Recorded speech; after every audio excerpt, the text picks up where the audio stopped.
আসসালামু আলাইকুম সবাইকে। নিশ্চয়ই তোমরা অনেক ভালো আছো।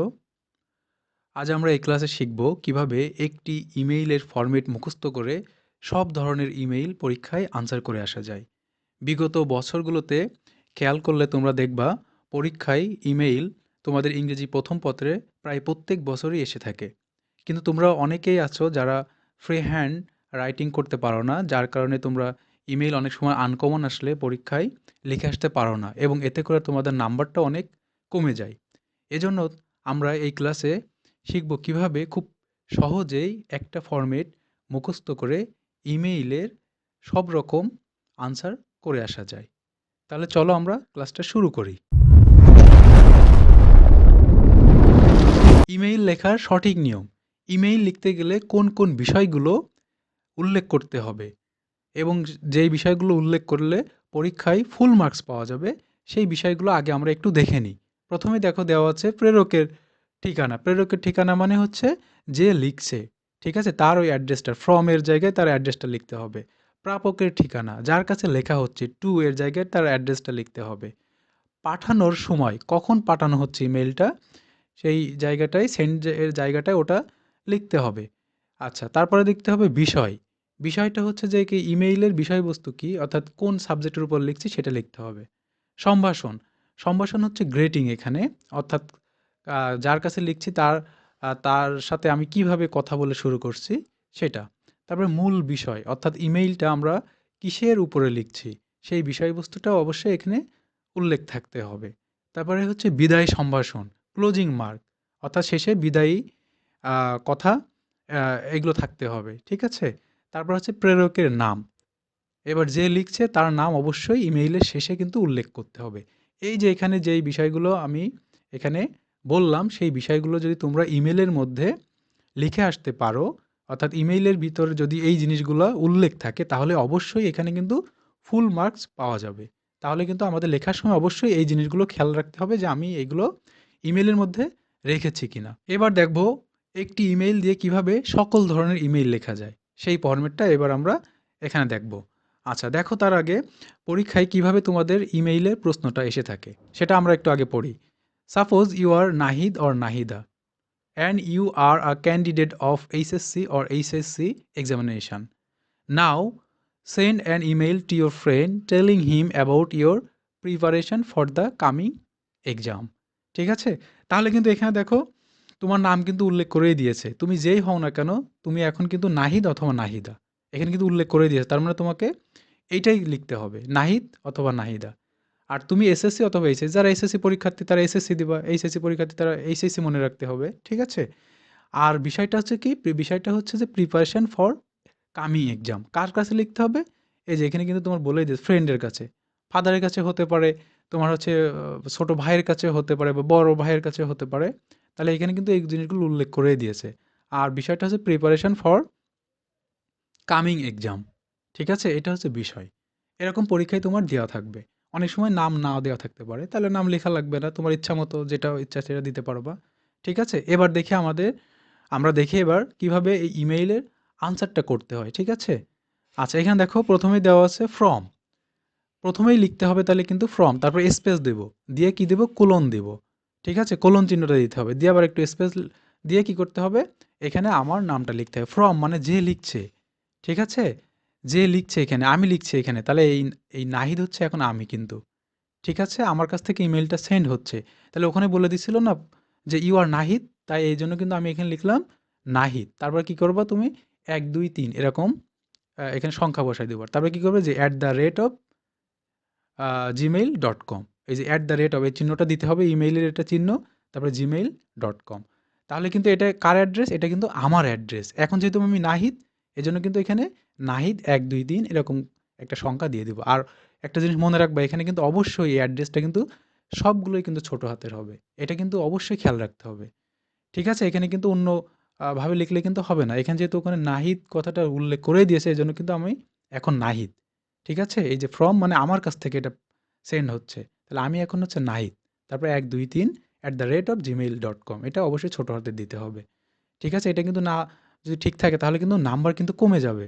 এই জিনিসটা কিন্তু অবশ্যই খেয়াল রাখতে হবে।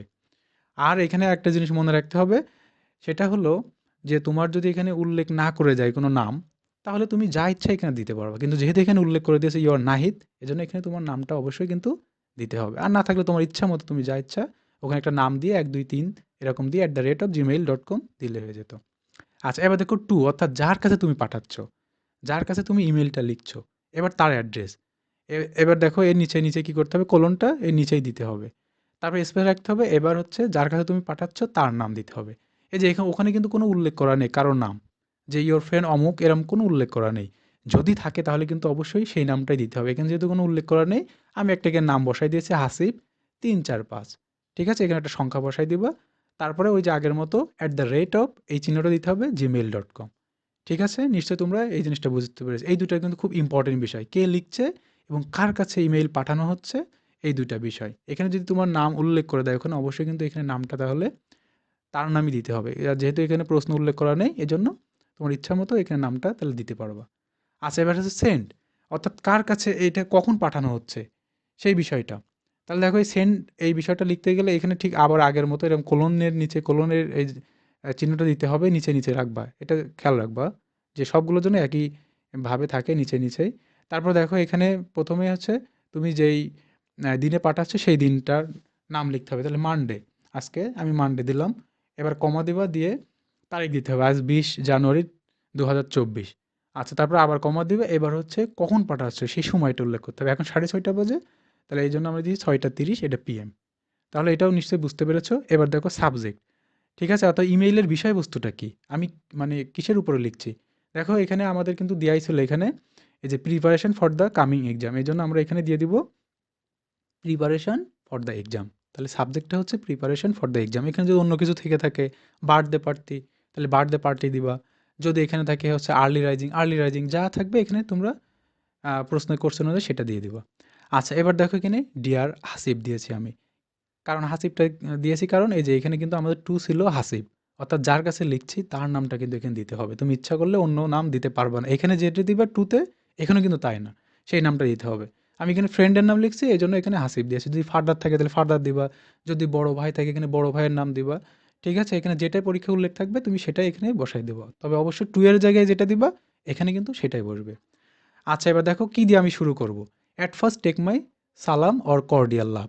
অর্থাৎ প্রথমে আমার সালাম অথবা ভালোবাসা নেবেন। ঠিক আছে? এখানে যার যা ইচ্ছা এখানে সালাম অথবা কর্ডিয়াল লাভ ২ টা যেকোনো একটা দিতে পারো।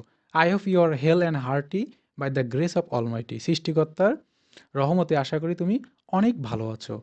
আই এম অলসো ওয়েল, আমিও অনেক ভালো আছি। ইন ইউর ইমেইল, তোমার ইমেইলে you have wanted to know, তুমি জানতে চেয়েছো অ্যাবাউট, কি সম্পর্কে জানতে চেয়েছো, এই যে এখানে সেই সাবজেক্টটা দিয়ে দিতে হবে। আমি কিন্তু এখানে মার্ক করে দিয়েছি, কারণটা হচ্ছে এখানে পরীক্ষায় যেই সাবজেক্ট সম্পর্কে দেওয়া মানে বলা থাকবে সেই সাবজেক্ট নিলাম। আমাদের এখানে ছিল কি প্রিপারেশন ফর দ্য এক্সাম, তাহলে আমরা এখানে প্রিপারেশন ফর দ্য এক্সাম দিব।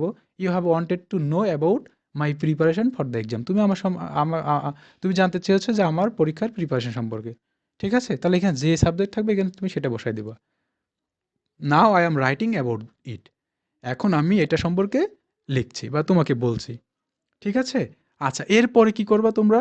এরপরে এরকম একটা প্যারা করবা। ঠিক আছে? ২ লাইন লেখার মতো জায়গা ফাঁকা রেখে একটা প্যারা করবা। করে এই মাঝখানে তোমরা যেই সাবজেক্ট সম্পর্কে পড়েছে, যেহেতু এখানে পড়েছে হচ্ছে তোমার কি লিখতে বলেছে? Preparation for the exam. তাহলে তোমার প্রিপারেশন এক্সাম সম্পর্কে এখানে ৩ টা লাইন জাস্ট লিখে দিবা সহজ সেন্টেন্সে। ঠিক আছে? সহজ সেন্টেন্সে কি করতে হবে এখানে? তোমার প্রিপারেশন ফর দ্য এক্সাম সম্পর্কে এখানে সহজ সেন্টেন্সে ৩ লাইন লিখে দিবা এখানে। ঠিক আছে? এইটা করার পরে এখানে ৩ টা সেন্টেন্স লিখে দিবা। এবার যারা তোমরা লিখতে পারো না, একেবারেই যারা ফ্রি হ্যান্ড রাইটিংয়ে মোটেও লিখতে পারো না, যাদের কোনো ধারণা নেই, তারা কি করবা? তাদের জন্য এই যে এই নিচের এই যে আমি যে ৩ টা লাইন এখানে মার্ক করে দিয়েছি, এই ৩ টা লাইন লিখবা। আর যারা ফ্রি হ্যান্ড রাইটিং লিখতে পারো, তারা কিন্তু ওখানে যে সাবজেক্ট সম্পর্কে বলবে, ওই সাবজেক্টের উপর ৩ টা সহজ সেন্টেন্সে লিখে দিবা। আর যারা পারো না, তাদের জন্য হচ্ছে এই ৩ টা সেন্টেন্স। আচ্ছা দেখো, I know it, আমি জানি, it is or they are very important. যদি এটা তোমার হচ্ছে যে উম গুড সাইড হয় তাহলে কি দিবা? It is very important. ঠিক আছে? সাবজেক্ট সিঙ্গুলার হলে ইট ইজ, আর সাবজেক্ট প্লুরাল হলে দে আর। আর যদি এখানে বিষয়টা যদি নেগেটিভ সাইড হয় তাহলে ব্যাড ইমপ্যাক্ট। ঠিক আছে? যেমন আর্লি রাইজিং, এটা খুবই ভালো একটা বিষয়, তাহলে ইম্পোর্টেন্ট অথবা ট্রি প্লান্টেশন। ঠিক আছে? অথবা এই যে প্রিপারেশন ফর দ্য এক্সাম, আর যদি খারাপ কিছু হয় যেমন ড্রাগ অ্যাডিকশন, তাহলে bad impact on our society. এটা কিসের উপরে প্রভাব ফেলে? সোসাইটি, আমাদের স্টাডির উপরে নাকি আমাদের বডির উপরে? এই যে এখানে ৩ টা বিষয় আছে, এখানে অবলিক দিয়ে যেকোনো একটা লিখে দিবা। তাহলে যদি বিষয়টা সিঙ্গুলার হয় তাহলে ইট ইজ দিবা। যদি বিষয়টা প্লুরাল হয় তাহলে দেয়ার হবে। যদি এটা গুরুত্বপূর্ণ হয় অর্থাৎ গুড সাইড তাহলে ইম্পোর্টেন্ট। যদি ব্যাড সাইড হয় তাহলে ব্যাড ইমপ্যাক্ট। আর এটা কিসের উপর প্রভাব ফেলে? এটা সোসাইটি, স্টাডি নাকি বডি? যেটার হবে এখানে সেটা লিখে দিব। আশা করি তোমরা এই লাইনটা বুঝতে পেরেছো। তারপর দেখো, I am trying to increase, আমি চেষ্টা করছি এটা কি বাড়ানোর জন্য। যদি এই যে আমি লেখাপড়ার বিষয় সম্পর্কে এখানে এসেছে প্রিপারেশন, তাহলে আমি এটা বাড়ানোর চেষ্টা করছি, তাহলে ইনক্রিজ দিবা। যদি কোনো খারাপ বিষয়ের উপর হয়ে থাকে অর্থাৎ ব্যাড সাইড, তাহলে ডিক্রিজ দিবা। তাহলে I am trying to increase it or decrease it. I read, আমি পড়ি, রেগুলারলি অফ দিস। ঠিক আছে? তাহলে আই রিড অথবা ডু অথবা ট্রাই, এই ৩ টার মধ্যে যেকোনো একটা তুমি দিয়ে দিবা। এটা পড়ালেখার বিষয় সম্পর্কে হলে রিড দিবা, কাজ করা সম্পর্কে হলে ডু দিবা, কোনো একটা বিষয় তুমি চেষ্টা করছো প্রত্যেকদিন তাহলে ট্রাই দিবা। আশা করি এটা বুঝতে পেরেছো। I think it is not difficult of all, আমি মনে করি এটা তেমন কোনো কঠিন বিষয় নয়। সো সুতরাং we should improve or reduce ইট।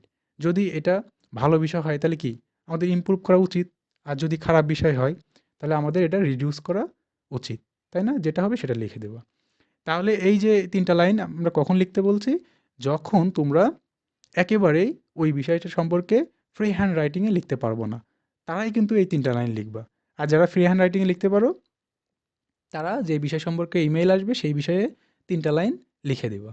আচ্ছা, এবার আবার কিন্তু স্পেস রাখতে হবে এখানে, আরেকটা প্যারা করতে হবে। শেষে সম্ভাষণ সূচক কিছু সেন্টেন্স লিখে দেব।